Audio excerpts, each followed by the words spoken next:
All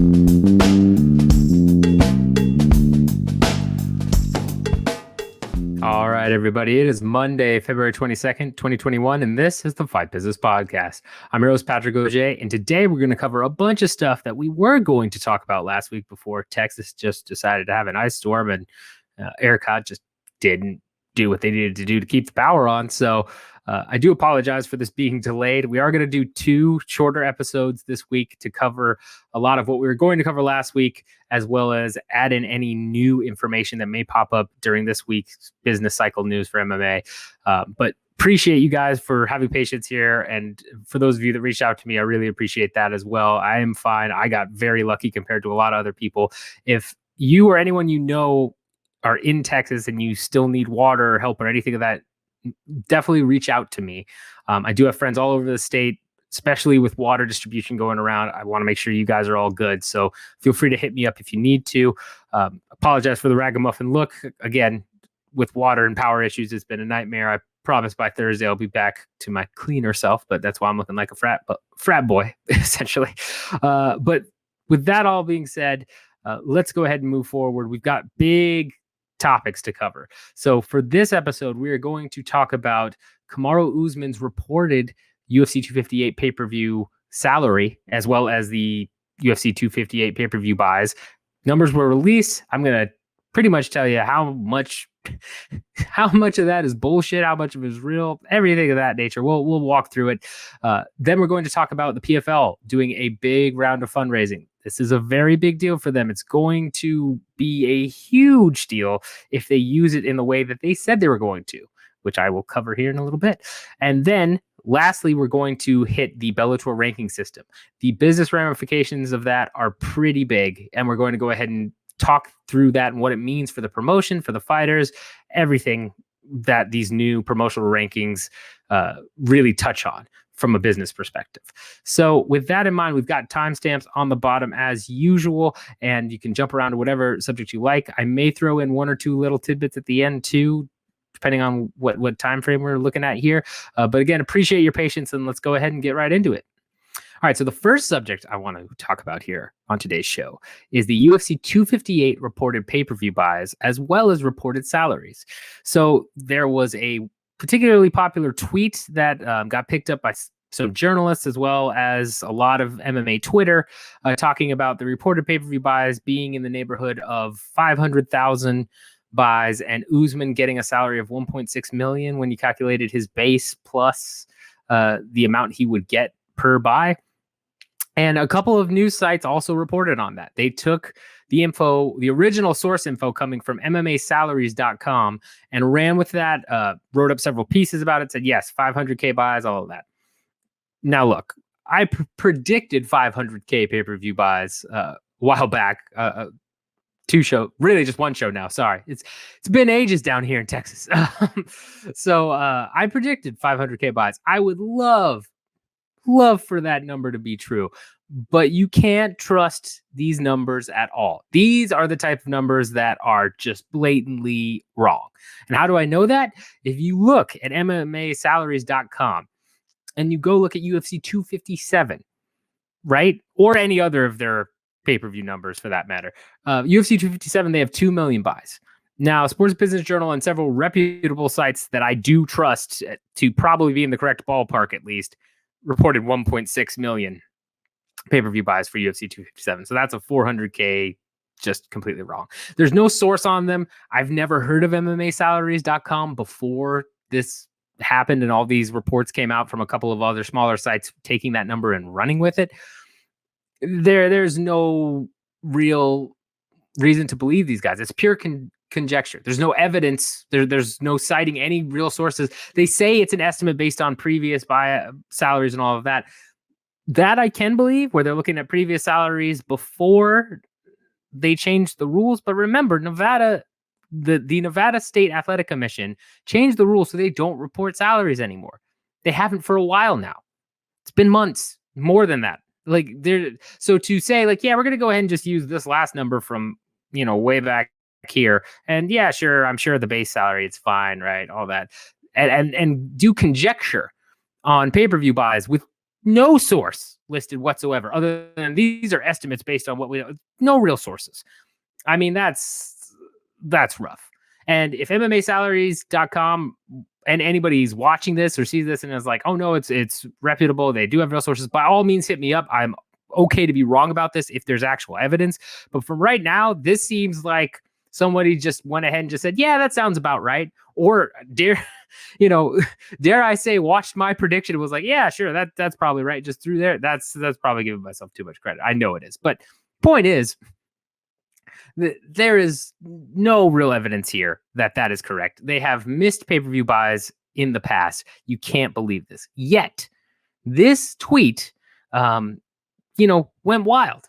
And I won't rename the specific tweet. I'm sure most of you saw it or have seen other people do it. But I mean, journalists retweeted this and say, man, yeah. And honestly, the number that was listed at $1.6 million or whatever is probably higher than what Usman actually got paid if UFC 258 buys did less than 500K, just because Usman might be making $1 million as a champion as a base salary, but 500,000 is kind of the norm. Sometimes it's hard to say. It is really hard to say nowadays, especially with contract negotiations really changing, and really the UFC changing their policies in light of the antitrust lawsuit, in light of other things that have been going on in the sport. You can't take that number and say it's solid fact. There's a very good chance that number of 500,000 or 600,000, I'm not sure which it was. Either way, there's a solid chance that's pretty close to his actual base, Usman's actual base. But you never know. Could easily be 1 million, especially we're in the middle of a pandemic. Usman's been very dominant. Who knows? But this shows you just how easy it is to spread misinformation on this stuff. Right? You had journalists pick this up and retweet it and be mad about the number. And I get that. They should probably be more mad because I'm guessing he made less. I'm guessing my 500K buys was not correct. I don't know. We'll see. Just based on the enthusiasm of the card and what I saw during the actual broadcast, looking at metrics, looking at the prelims and how those did on television, the ratings there, it's probably a little high. But either way, I mean, for people to just take this at face value and say this is nuts and run with it, and it got over 200, like it circulated, and no basis of fact whatsoever, none.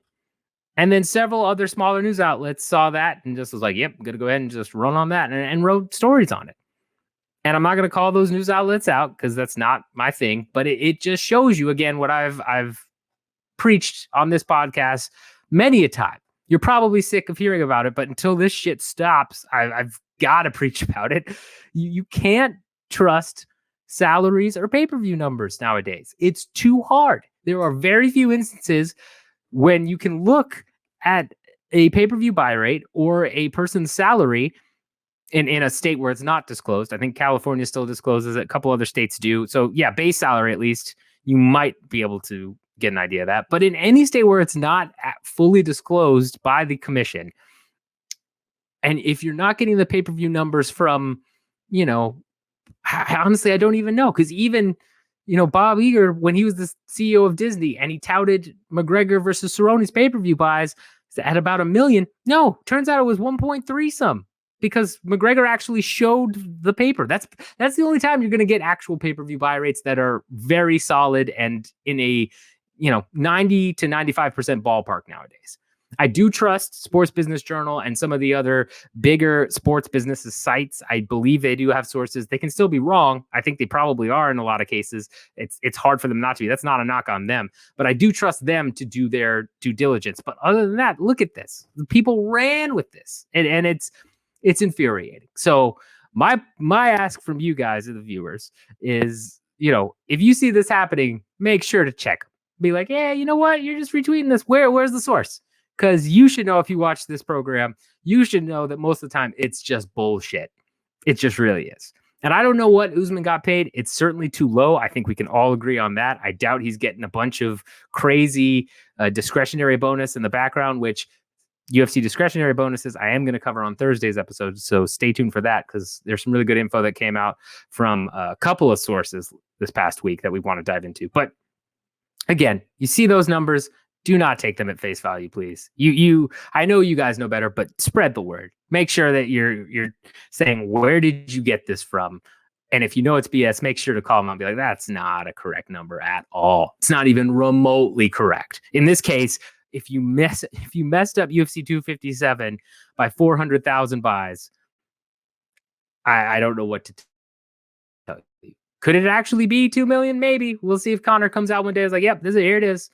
2 million. Yeah, I could see it, but I really think it's probably 1.6, like Sports Business Journal, reported on. That's what I had pegged. I can't imagine it's bigger than, yeah. So again, just if you see something, say something, y'all. That's it. If you see people talking stupid shit about salaries or pay-per-view buys, say something. That's all there is to it. All right. Next thing I want to dive into here is the PFL's fundraising, right? So the PFL sent out a press release saying that it got $65 million in a new round of fundraising. Let me pull up the list of people who led the round. So Ares Capital, Elysian Park Ventures, and Nighthead Capital led the round. And the sources close to the situation say that this new round of fundraising is going to be done for fighter acquisition. Now that's big. We'll dive into that in a second. Let's talk about this press release, right? This is what startups do. This is their move. I've told you before on this program how the PFL has been on Bloomberg Television a bunch, how they're doing interviews. It's been a thing for a while now where the PFL is out there just saying, yeah, we're number 2, all of this stuff. Lauren Mack is a master PR man who, did PR for one championship and then moved over to the PFL. And if you look at a lot of his stuff, that's where you're seeing the graphic where it's like, oh, PFL is the number 2 MMA organization and it can challenge the UFC, and a lot of interviews with a couple of different sites saying those types of things. This is what startups do. That is their entire playbook just laid out for you. It doesn't matter if it's MMA. It doesn't matter if it's some new crazy product or service. They tout themselves as someone that can disrupt the status quo, because that's how you're going to disrupt the supply chain or, the value chain, what have you. And you're going to actually take market share, is being a disruptor, not a, hey, everybody's doing this and it seems to be working, I'm just going to join right in. No, startups generally are all about disrupting the current model so they can take more share, and pitching that to investors as, yeah, we're different and we can do this better than they can because of XYZ. That's their whole thing. This type of press release is, again, another classic startup move in terms of saying, yeah, we got $65 million from all these big firms, right? The 3 firms I just listed out at the beginning of this are all VCs. Venture capitalist groups. That's what they do. They give money. They hope they get it back. This is all one big startup thing. They're talking about this round of funding. They're going to do more. They've done rounds of funding in the past. I believe now they're on E, if not F. So that's 5 or 6. We're going to see more of this. And I think the PFL is going to get continued rounds of funding because they do have a unique business model. They have picked up some big names, and the second part of that press release stated that they're using this for fighter acquisition.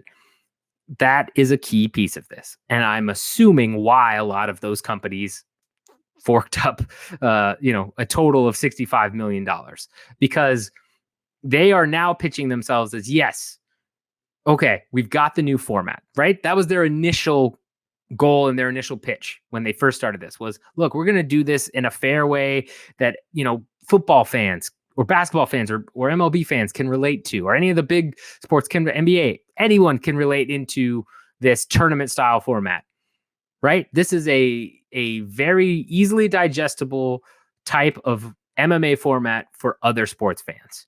And it's better than, say, the rankings in the UFC or Bellator or One or who have you, because it's something that's fair and easy to understand. And everybody loves tournaments, right? And they've got a point, right? We talk about Bellator's tournaments. We did a whole video on the light heavyweight tournament. A lot of people are excited about that. That's how Bellator's made a really bigger splash the past couple of years, is having the welterweight tournament, the featherweight tournament, all of this. It's what they do. Tournaments are exciting. People like it. to have an entire format based around it makes sense in a lot of ways, or to at least to attempt it. But now they've moved from pitching that as their main thing to saying, hey, look, we've got the format. It works. Look at all we've been able to do. We got an ESPN deal where we get $5 million a year reportedly. That's big news, right? We're now we've got our hooks in on the MMA industry. Now we can challenge for number 2. And how are we going to do that? Well, we got to get some bigger name fighters. That's really what we're missing here. And that's what they're pitching to investors, is that entire line of questioning, thinking, what have you, is, yeah, no, we've got the format down. We've got the basis of what we need. Now it's time to go out there and get some bigger names so that we draw people in that are more hardcore fans, that know, oh, okay, we know, and really hardcores and casuals, right? I mean, Anthony Pettis isn't going to pull what he used to in the casual crowd. Of course not. But he will pull some people, right? And Rory McDonald, same, especially the MMA hardcore crowd that is kind of exclusively UFC, which I say that there is a subset of that where they diligently watch UFC only events and don't really care about Bellator, don't really care about PFL. Nah, not our thing. But when you start picking up some of the UFC veterans who got bigger within the MMA hardcore following, like Rory and Anthony, and put them over to another promotion, you've got a much better chance of those strictly UFC people saying, you know what? Oh, Pettis is fighting on this PFL card and it's on a Thursday or Friday. Well, I mean, UFC isn't even on until Saturday. Yeah, sure. I'll go ahead and I'll watch this. And that's what they're banking on. They are banking on taking those people that love really just the UFC and the fighters, and that's really what they've grown up on. And they're trying to take some of those names that are a little bit longer in the tooth. Mind you, it's not a Bellator play where they're getting, Big Country or Frank Mir or anything of that, where it's kind of like they're at the twilight of their careers. They're trying to get more seasoned veterans that probably can't make a run for the belt in the UFC, or maybe could if they were able to string it together. But at least right now don't seem to be able to make a run at the title in the UFC, and instead grab some of those guys the UFC is willing to let go and put them on their roster. Spice things up a little bit, right? Because you can guarantee if Anthony Pettis goes over to PFL and he enters that tournament, and let's say he ends up, getting knocked out by Natan Chul, that's just stock raising all day for them. And if he ends up going on to win the tournament, oh, cool. He won the tournament. Awesome. Well, who's going to challenge him? Who's going to be able to take him out? Anthony Pettis has still got it. He's won the tournament. It's a win-win for the PFL, given where they are at in terms of a business. They're still in startup stage. They're still trying to grow. Either scenario there helps them from where they are. Bellator, a more established promotion, a little bit riskier, right? If Anthony Johnson or Yoel Romero just crush everybody else in the light heavyweight rank tournament, just obliterate them. I mean, that's a little bit worse for them than say if Nemkov ends up, submitting one of them or knocking one of them out. That's better for Bellator at this point because they are a more established promotion. They are a little bit older. They've got that second spot kind of secure right now. They're trying to say, we've been competing with the UFC. Look at our guys, right? When Chandler went out and knocked out Dan Hooker, that was a big thing for Bellator, a big, stock raiser to say, yeah, we've got real legit people. You've said for years, we don't have legit fighters. Well, guess what? Michael Chandler just torched Dan Hooker. If Chandler goes on to win the belt, even better. Alvarez was a big boost for them. For Alvarez to come over from Bellator and win the UFC belt, that was important. For Chandler to do it would be even bigger for Bellator. PFL, though, is not even near that stage. They say they're number 2, but I mean, you can easily see through this that they're still going through a series of fundraisings, right? They can't sustain a profitable operation on their own. So it's all about getting name fighters right now. They're looking at, I'm trying to think of who they're going to pick up. We've seen cuts. I would imagine Antonio Carlos Jr. is probably on their radar. Could easily see him getting picked up.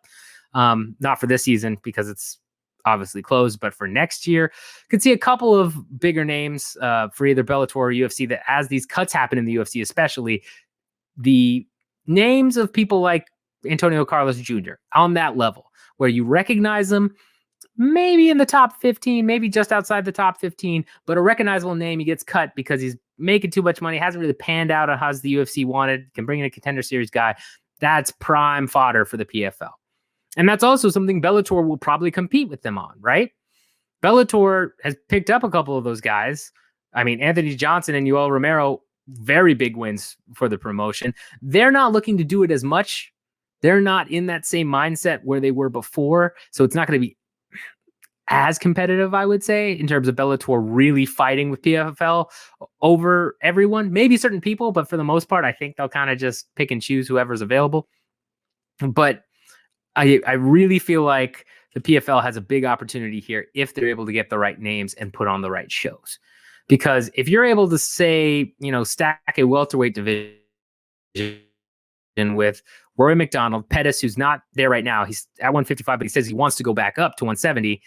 So let's say you get Pettis, McDonald. Let's say, I know Antonio Carlos Jr. is 185. Let's say he cuts down to 170 or rather moves up, right? I think he's fought all the way at heavyweight, which is bonkers.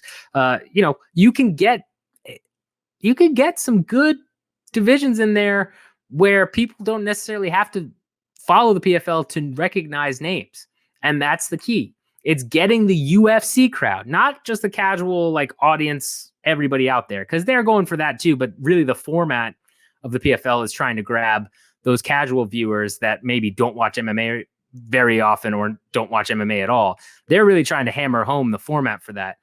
No, what they're looking for right now with these acquisitions are the UFC only viewers. The ones that say, yeah, I'll watch the occasional Bellator or the occasional PFL if it makes sense, but really I'm a UFC guy. That's who they're trying to pick up here.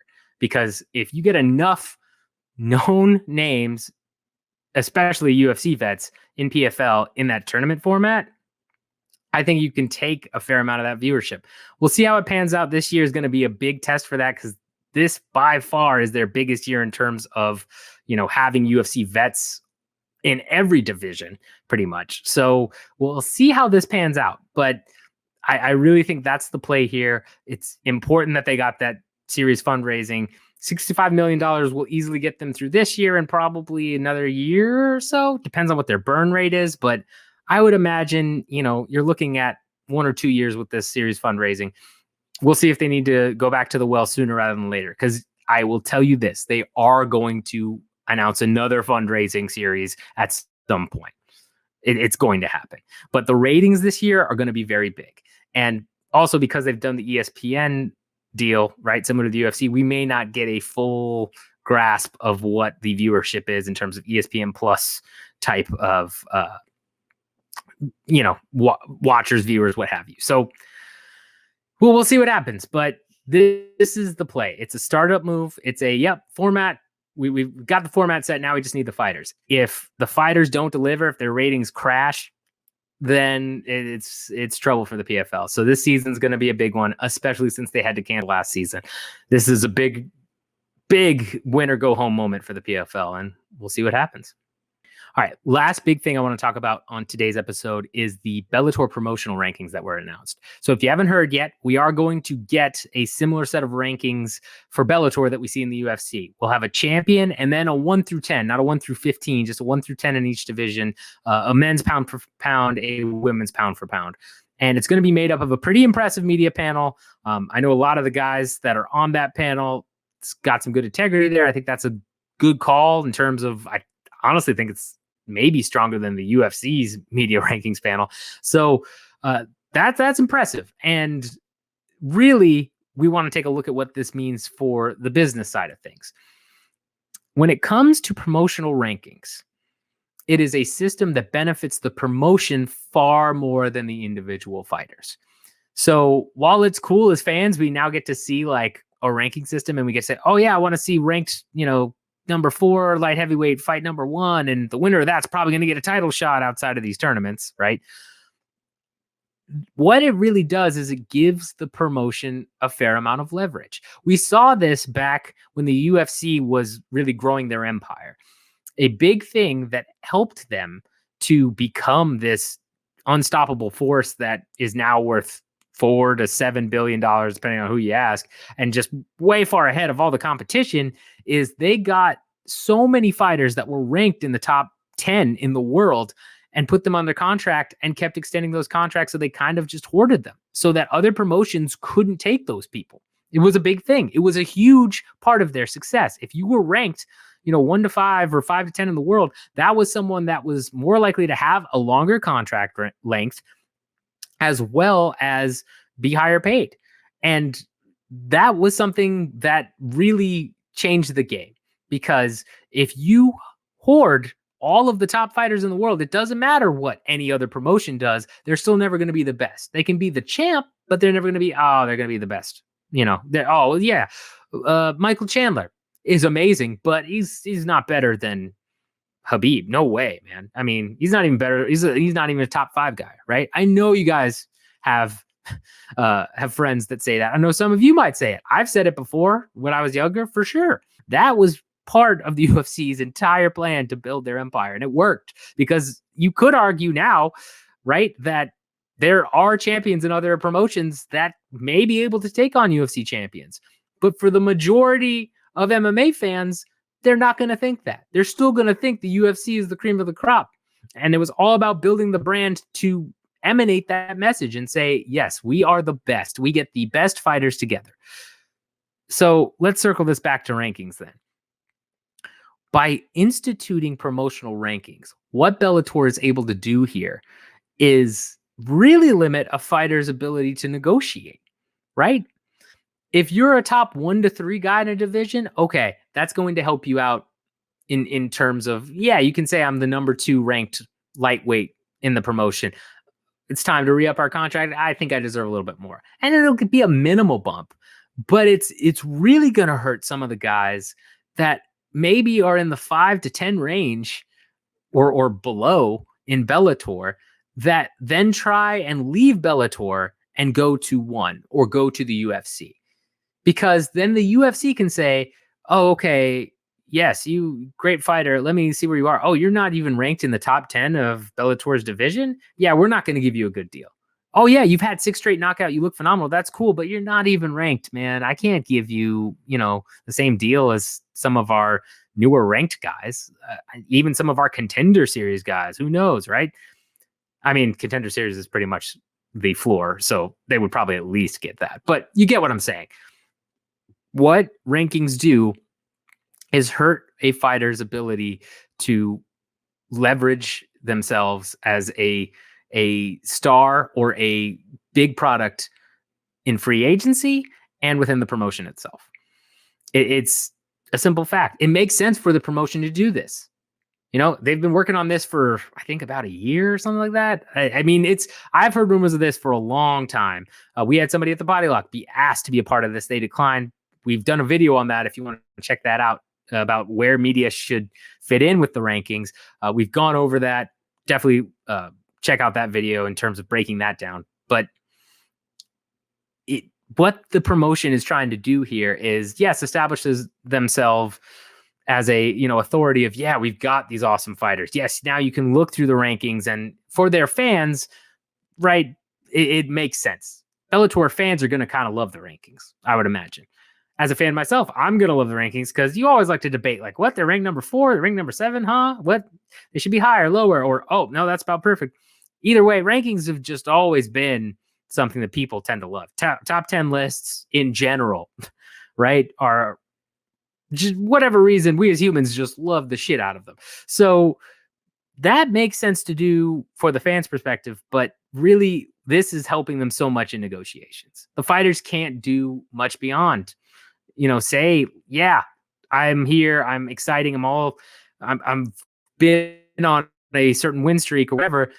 If the rankings panel, which is technically independent because they're media, says, like, no, you're number 3, Bellator gets to point to that and say, no, you're only 3 or 4. You're not a champ. You're not a 1 or 2. We got to give you a little bit less money.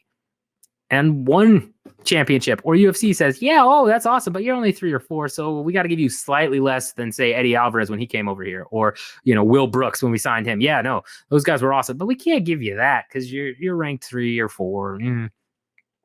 It's the nature of the beast that this really hinders fighters' leverage.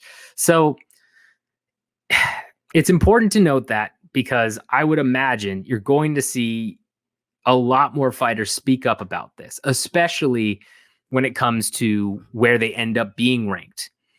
The fact that you had this system not in place for so long in Bellator, you did tournaments, which great. I know I've won enough fights. I'm probably going to get a tournament slot, or I'm on a 3 or 4 fight win streak. I can go ahead and call out a title because there's no rankings here. And I've looked good on this 3 or 4 fight win streak. If I can get, enough groundswell from fans and social media, I might get that title shot, or I might get a number 1 contender bout at least.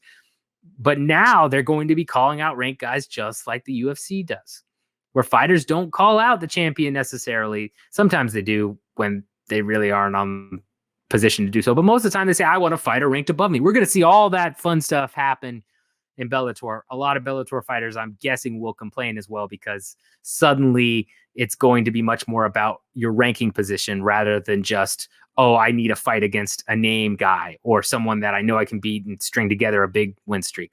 It's going to hurt the fighters in terms of getting their title shot chances as well. So good move for the business, bad move for the fighters. What's new in MMA, right? So let me know in the comments how you feel about the ranking system. Do you think it will actually enhance Bellator here? I am curious to know about that, because, and I mean that from a viewing perspective, right? Are you going to be happier watching Bellator seeing rankings next to fighter names, or would you have preferred it to just be kind of like, yeah, no, they don't need rankings. Let's just have fun matchups. People will clearly emerge or semi-clearly emerge as title contenders, and we'll throw them up against the champions, and we'll do tournaments. I know a fair amount of people that liked that style in Bellator. Do you prefer the ranking style where it's number 4 versus number 6 or 1 versus 2 or what have you? Or do you prefer, kind of just laying it out there? Let me know. I definitely want to hear your opinions on that. Last quick thing I'm going to cover here is the UFC announced that they have a deal with TikTok, where they're going to be giving behind the scene content, a couple of exclusive fight preview type things and advertisements and special access. This makes sense. UFC is the number 3 sports entity on TikTok right now. I forget what number 2 and number 1 are, but they're big for the TikTok platform. And this is similar to the UFC's deal with Snapchat that I covered way back in the early Fight Business podcast. It's a good promotional deal. It helps in terms of marketing and getting social media and younger viewers looking at the UFC, right? It's all about finding the newest, latest trends. Just like they went after Snapchat when it was pretty hot, they're going after TikTok, which has obviously become a very hot thing with the 18 to 24 crowd. It's not a massive, groundbreaking deal. If you have TikTok and you check out some of their content, let me know if it makes any difference for you, if it helps, if there's any particular thing they're doing with the behind the scenes content or the previews or what have you that's awesome or that you love and really makes a difference from you. Let me know. I personally don't have TikTok. I recommend that you don't get TikTok on your phone. That's not me just being an old man. That's there's a couple of posts you can search about reverse engineering the app, and you see all the data that's being taken. It's a whole thing. So that's just me. I'm not grabbing it. But if there's something on there that catches your eye, that's like, oh, this is amazing, or this really does enhance my fight week, or this is a really cool feature, by all means, let me know, because this is a play by the UFC that I think makes sense to do, given how big they are and given that they're trying to hit that 18 to 24 demo more. Makes all the sense in the world. I just don't know how well it's going to translate. I don't see this being some mega deal where all of a sudden everybody's like, have you seen that awesome UFC piece on, TikTok? Have you seen Curtis Blades? I love him now. Or Derek Lewis, man, he's the best. Have you seen what the montage they did on TikTok? If there's anybody out there or anyone who is talking about the UFC, or someone in the UFC that maybe they knew about or didn't really care as much about, and now it's made him a fan because of TikTok promotion, let me know, because that would be very interesting to me to see exactly what kind of influence this deal is having. Because on the surface, it looks like just another smart, safe marketing play of, yep, platform. Let's make a deal. Let's push some content and see what happens and keep our name out there for the younger crowd. Not a, man, this is going to change everything. So let me know in the comments if you know anybody that is digging the TikTok UFC content, or if you're digging it as well, because I'd love to hear it. All right, guys. Well, that's it for this episode. Thank you so much for watching, listening. I really appreciate it. Whether you're on YouTube, Anchor, Spotify, Apple Podcasts, all that, always appreciate the love. If you are on YouTube and you haven't hit that like and subscribe and notification bell button, please do that. Would appreciate it. We did reach 1,000 subscribers over the weekend. Love you guys for that. That's amazing. We are going to use the monetization process to up the event production and the content. So get ready for that, because I'm really excited. Can't tell specifics yet, but I'm really excited about what we're going to be able to do now that we've hit that mark. And for Thursday's episode, we're going to talk about the UFC discretionary bonuses. A lot to unpack there. It's going to be a main focus of the episode because it touches so much of the business and a lot of things that fighters have talked about over the past decade. The antitrust lawsuit, it really wraps everything together there. We're also going to talk about the unrest in Myanmar and how that might affect one championship. There are some things going on right now in the country, if you haven't heard, that could have an effect on one championship's stars as well as their viewing audience. So I'll break that all down for you in terms of what it means for the promotion, if anything, and what they can do to kind of protect themselves from everything going on. We'll have a couple of other stories, I'm sure, as the week unfolds, but thank you again so much for listening, watching. I can't tell you enough how much I've been looking forward to doing this since I've had a hellish week. So thank you guys so much. I'll see you again Thursday. And until then, get money.